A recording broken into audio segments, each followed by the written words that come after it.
há uma certa apartação. Há uma apartação que, apesar do pouco que nos separa de espaço territorial entre aqui e o centro da cidade, é uma apartação de uso.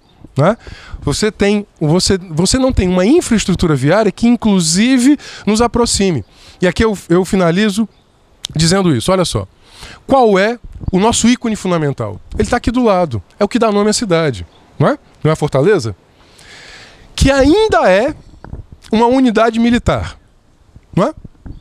Em qualquer outra cidade do mundo, o ícone fundamental ele seria um museu da cidade. Ele seria um museu da cidade. Ou seja, me diga uma coisa, o que é que uma pessoa que nos visita, né, conhece de museus? Cadê o museu da cidade? Cadê o cinema municipal? Cadê o teatro municipal? Tá? Nós poderíamos levar, olha, esse aqui é o museu da cidade. Nós poderíamos fazer uma negociação com o governo federal, com as Forças Armadas, e dizer, olha, o ícone de Fortaleza é essa Fortaleza. E ela está apartada por um viaduto, né? Por duas grandes vias, né? Ali, duas estruturas viárias. Nós poderíamos ter um grande processo de integração, né? A partir da reorientação dos usos, a partir do centro até aqui, mantendo as comunidades, permitindo-lhes, né, que elas estivessem integradas nessa requalificação desses usos. E, sobretudo, ampliando o uso democrático, né, desses espaços, criando espaço público. Nós temos uma terrível ausência de espaço público na cidade de Fortaleza. Nós temos 745 praças, 300 estão ocupadas irregularmente. Já pensou nisso? Dados oficiais da prefeitura. 300 estão ocupadas irregularmente. Portanto, ou tem algum uso em cima da praça, inclusive público, que não era para ter. Um equipamento público que não era para ter lá, era para ser praça. Não é? Ou então equipamento privado. Tem até shopping center em cima de praça, em Fortaleza. Portanto, nós temos que ampliar espaço público, ampliar o nosso uso democrático do espaço. Uma última observação. Em relação, por exemplo, a fatos que acompanham a minha vida. Vocês sabem, eu sou advogado de direitos humanos e trabalho, sobretudo, no enfrentamento à exploração sexual. Não é? Essa territorialidade ela teve muito vinculada a denúncias, né? Sobretudo em razão de um determinado uso de bares e a exploração sexual associada a esses bares. Né? Nós lutamos muito contra isso. Fui coordenador do SEDECA, fizemos reiteradas demandas à ação governamental.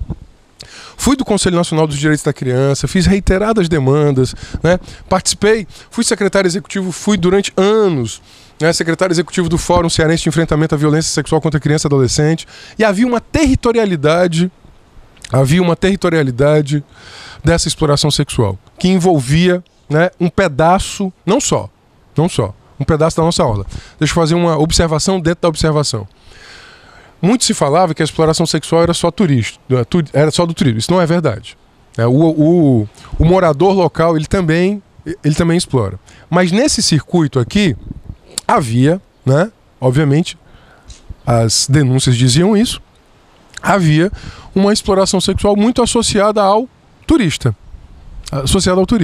E muitas vezes nós éramos instados a dizer, olha, qual é a solução? Por um lado, o trade turístico, né, sobretudo os gestores do turismo, não queriam que a gente falasse, porque diziam que a gente estava maculando o produto. Eu disse, olha, a cidade não é um produto, a cidade não é uma mercadoria, e a vida das crianças e dos adolescentes, a gente não pode esconder uma realidade, que é uma realidade muito ruim, em nome do produto. A gente não vai deixar de dizer aquilo que de fato existe. Até porque qualquer ser humano, né, que pisasse em Fortaleza, que pisa em Fortaleza e que percorre alguns territórios, ele sabe, né, ele olha e ele tá vendo o que está acontecendo. Ele sabe qual é o uso que se dá em determinados, né, territórios. Qual é a predominância de determinados territórios. Portanto, essa fala, que era uma fala de esconder a chaga da exploração por causa em nome do produto turístico, a gente repudiava. Mas, por outro lado, a gente também entendia que não era a visão policialesca que ia dar conta do problema. Ou seja, não era fazendo blitz, né? Essa lógica de blitz, porque, na verdade, né, as adolescentes e mulheres jovens que estavam na exploração sexual, não era um problema de ter mais polícia ou menos polícia. A questão era qual era o projeto de vida e de mundo, e que entra, portanto, num projeto de cidade em que nós poderíamos, né, enfrentar a exploração sexual. Portanto, quando a gente pensa da Praia de Iracema, da Beira-Mar, a Barra do Ceará, nós temos que pensar o seguinte: qual é o projeto de cidade, qual é o projeto de vida e de mundo que está baseando o nosso projeto de cidade? Porque a questão, assim, nós não podemos ser uma cidade em que, por exemplo, nós enfrentemos a exploração sexual ou o mercado da dependência de crack simplesmente na lógica repressora repressiva, né? Bem, repito, quem conheceu outras territorialidades, quem conheceu outros espaços urbanos, sabe que a segurança do espaço público se dá pela vida do espaço público, né? É por ter vida no espaço público. É isso que garante, portanto, né, uma outra apropriação, um outro sentido. Não vou falar de apropriação, mas um outro sentido para o espaço. Qual é o sentido que a gente quer dar para a Praia de Iracema, para a Barra do Ceará, né, ou para o Serviluz? Qual é o sentido? Bem, nós temos um sentido que está em disputa. Para nós, o sentido é o sentido da inclusão, do alargamento de direitos, do alargamento democrático, da afirmação do poder popular, do enfrentamento, né, ao poderio econômico, ao poderio do grande capital. É esse o sentido que a gente quer dar. É esse sentido. A cidade, ela tem que ser esse encontro. Não pode ser a cidade da apartação. Nós não podemos pensar uma territorialidade que ela seja, que o seu uso seja necessariamente o uso vinculado a determinadas violações de direitos, como, por exemplo, aconteceu com a exploração sexual, e que o enfrentamento, a resposta governamental seja a resposta policial, penal policial. Né? Nós temos que pensar, portanto, que a nossa resposta é dar um sentido democrático. Por fim, o nosso compromisso é com esse binômio: participação popular, investimento social, uma cidade, sobretudo para as maiorias sociais, com as maiorias sociais. Nós fizemos o nosso plano de governo, né, de forma participativa, através de encontros presenciais, mas também de uma plataforma colaborativa. Essa plataforma está no ar ainda, né? Chama fortalezainsurgente.com.br. Ela recebe muitas sugestões da cidade, e o que eu tenho dito é que o modo de fazer campanha diz do modo de fazer gestão. Quando a gente pensa planejamento estratégico para a cidade, a gente está pensando o seguinte: nós estamos pensando que a cidade não né, não são caixinhas autoconfinadas. Onde você pensa saúde, você não pensa educação. Onde você pensa a mobilidade, você não pensa saúde. Quando a gente pensa o planejamento estratégico da cidade, do urbano, é dizer que a cidade são cidades, né? São muitas cidades dentro da cidade, né? Num espaço como esse aqui, um espaço, né, de poucos quilômetros quadrados, você vê a diferença do que é, não é isso? E exatamente cabe a ação governamental quebrar esse confinamento. Quebrar o confinamento, né? Quebrar o confinamento. Como é que nós podemos quebrar o confinamento, fazer planejamento estratégico de longo prazo, afirmar a participação popular, afirmar o nosso horizonte? Última frase: nós vamos fazer 300 anos em 2026. 300 anos. A Vila de Fortaleza, né? Não é que o projeto, digamos assim, de Fortaleza pós-colonização tem só 300 anos, né? A condição de Vila de Fortaleza fará 300 anos em 2026. Eu tenho sempre colocado esta efeméride para os nossos interlocutores. Sempre. Sempre. Que cidade nós queremos ser em 2026? Nós queremos ser uma cidade mais apartada, nós queremos ser uma cidade em que alguns setores econômicos mandem muito, não é?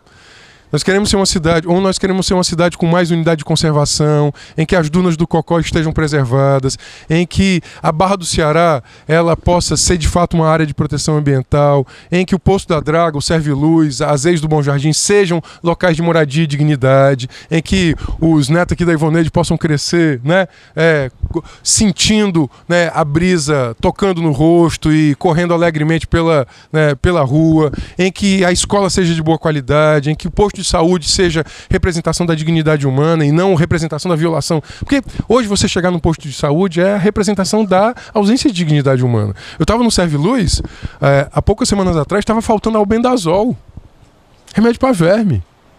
Albendazol. Então, assim, o nosso desafio é como é que a gente pensa em 2026, né? Como é que a gente pensa em 2026 e diz, olha, a cidade ela tem que ser tem que ser outra. Por isso que quando a gente se colocou contrário ao aquário, né, é dizer o seguinte, olha, nós somos contrários ao aquário porque, primeiro, quem foi que decidiu? Como é que foi o processo de decisão?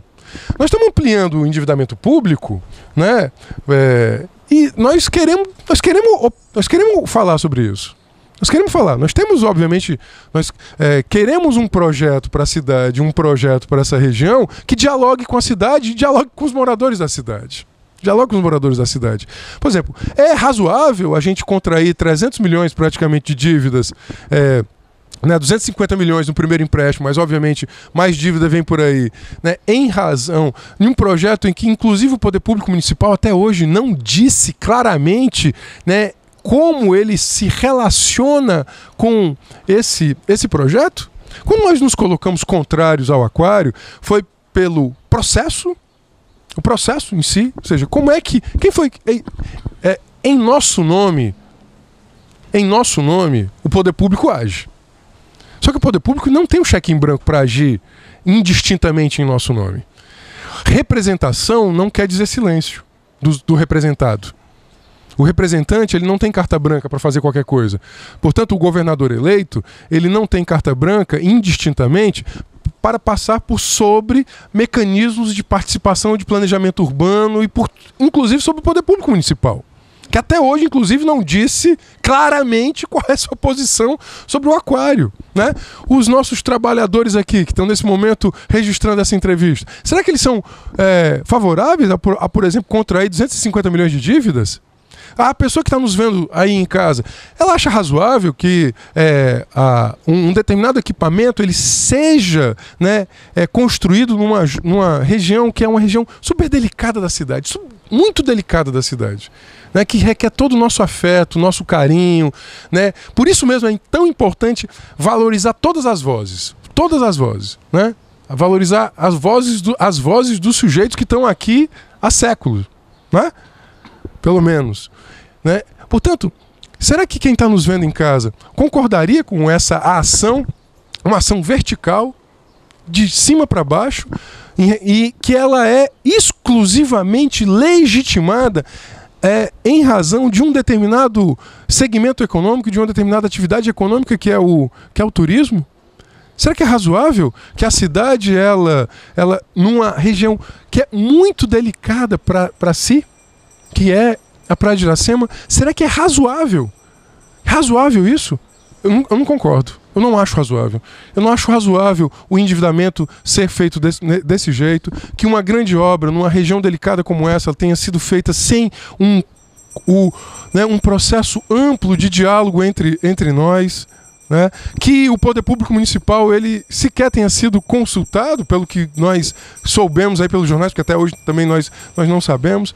Portanto, é dessa cidade de 2026 que eu quero falar. Nós não podemos chegar aos 300 anos de Fortaleza com uma Fortaleza da apartação, do muro alto, da cerca elétrica, da violência, do crack. Hoje nós somos a 6ª cidade em assassinatos de crianças e adolescentes. A 6ª cidade em assassinato de crianças e adolescentes. Nós éramos... Agora, o problema não é só ser a 6ª. O problema é que nós éramos a 21ª 10 anos atrás. E nós saltamos para a 6ª.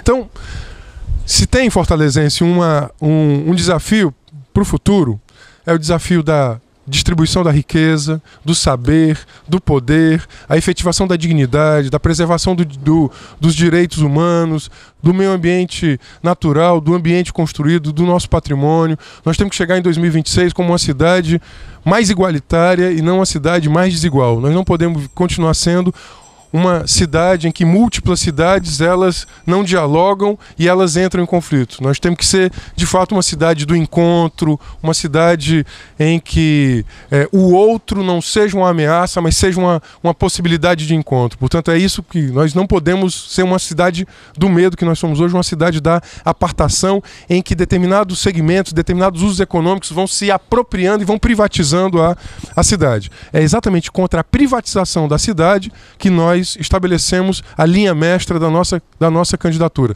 A nossa candidatura é contra o empresariamento, né, a mercantilização do espaço público e do espaço urbano. Nós temos que pensar o espaço público e o espaço urbano como um espaço de todos, um espaço público de fato, em que as atividades econômicas elas possam ser administradas, né, em benefício do interesse público. Portanto, esse é o nosso compromisso com essa região da cidade, mas com a cidade inteira. Renato, você é candidato a prefeito de Fortaleza. Vamos partir do princípio que você vai ser eleito. A partir de janeiro você é prefeito de Fortaleza. Nós estamos na Praia de Iracema, que segundo o grupo Praia de Iracema, é um dos lugares mais bonitos da cidade. Sim, não, tá certo? Nós, né? Talvez um dos lugares mais bonitos do Brasil, né? Nós temos vários problemas na Praia de Iracema e eu estou partindo do princípio que você é o prefeito. Você vai ter que conviver com decisões governamentais e federais, porque nós estamos numa democracia. Isso. Não foi você que decidiu, nem os moradores, que teriam um aquário na Praia de Iracema. Esse aquário ele está do lado da comunidade do Poço da Draga, que é uma comunidade maravilhosa, que a dona Ivoneide é uma das coordenadoras, uma parceira nossa, inclusive, no fórum e em outras atividades. Então, a primeira pergunta: como o prefeito Renato Roseno vai administrar o relacionamento da prefeitura com esta obra que vai ser colocada na Praia de Iracema, do lado do Poço da Draga? Como fazer para melhorar a vida da comunidade usando, já que existe o aquário, eu não sei se como prefeito você pensaria em tentar uma parceria para que os moradores pudessem utilizar. Eu estive com a dona Ivoneide há um ano atrás, num terreno que fica próximo à comunidade, que nós tivemos até uma ideia de fazer ali a associação, para que os moradores pudessem vender produtos para os turistas. A associação seria mais forte, que seria na Tamandaré ali, do lado da Ponte Metálica. Então, a minha pergunta é bem ampla. Como o Renato Roseno, prefeito, agiria com relação ao aquário, Poço da Draga e Ponte Metálica, que hoje está com 106 anos, vai fazer 107, né? E é um grande patrimônio e está abandonado. Então, seria a primeira pergunta, isso aí. Então, vamos começar pela última. As duas pontes, né? Tanto a Ponte dos Ingleses como a Ponte Metálica, fazem parte do nosso imaginário histórico afetivo. Eu queria dizer assim, não é só pelo grupo da Praia de Iracema que a Praia de Iracema é bonita, é para Fortaleza, né? É, para todo mundo, não tem ninguém que não goste daqui. Pois é, digamos assim, que nós partimos desse pressuposto da beleza paisagística, mas da beleza social. A beleza ela não é um atributo que esteja desprovido de história e de sociedade, né? As pessoas estão aqui. Quantas fotos da Praia de Iracema, dos meninos do Poço da Draga tomando banho, né, ali entre as duas pontes, já não foram, né, tiradas e que estão circulando aí no Brasil inteiro. Antes da piscininha. Deixa eu falar uma história da piscininha. Eu fui candidato em 2008, eu vou contar essa história, porque essa história fala um pouco da relação afetiva. Eu fui candidato a prefeito em 2008, né? Aí, na sequência, veio o projeto do calçadão e que tapou a piscininha, né? Havia uma senhora, aí eu estava caminhando por aqui, logo na sequência, né, do soterramento da piscininha. Para as pessoas podem achar muito singelo, né? Coisa da piscininha, não sei o que e tal. Havia uma senhora de mais ou menos uns 80 anos com suas filhas que estava almoçando aqui, nesse restaurante. Ela estava descendo. Olha o tamanho da responsabilidade quando você toca as pessoas. Esta senhora chegou, olhou assim para mim: meu filho, se você fosse prefeito, você não tinha tapado a piscininha, não era? Porque eu dei banho nos meus filhos. Ela era moradora daqui. Então veja como o fato, né, dela ver uma obra num local onde ela banhou os filhos, onde ela teve lazer com os filhos, né, e tal, para ela era importante. Para ela era importante. A afetividade do território, o afeto do território. Essa mulher era moradora daqui. Portanto, e ela estava nos seus 80 e tantos anos, com as suas filhas e filhos, possivelmente num momento importante da sua vida, visitando um território que para ela tinha muito afeto. É muito importante que nós não desprezemos esse sentimento. A gente não pode simplesmente ficar construindo, achando que nós não podemos ser uma Miami piorada. Deixa eu falar muito claramente isso. Nós não podemos ser uma Miami piorada. Exatamente, sem conhecer a história, sem refletir a história. Portanto, nós não podemos ser isso. Nós não podemos ser uma Miami piorada. Né? Muito piorada, por sinal. Né? Onde você fica o novismo, né? O novo, o novidadesco. Lá vem aquele verso, o museu das grandes novidades.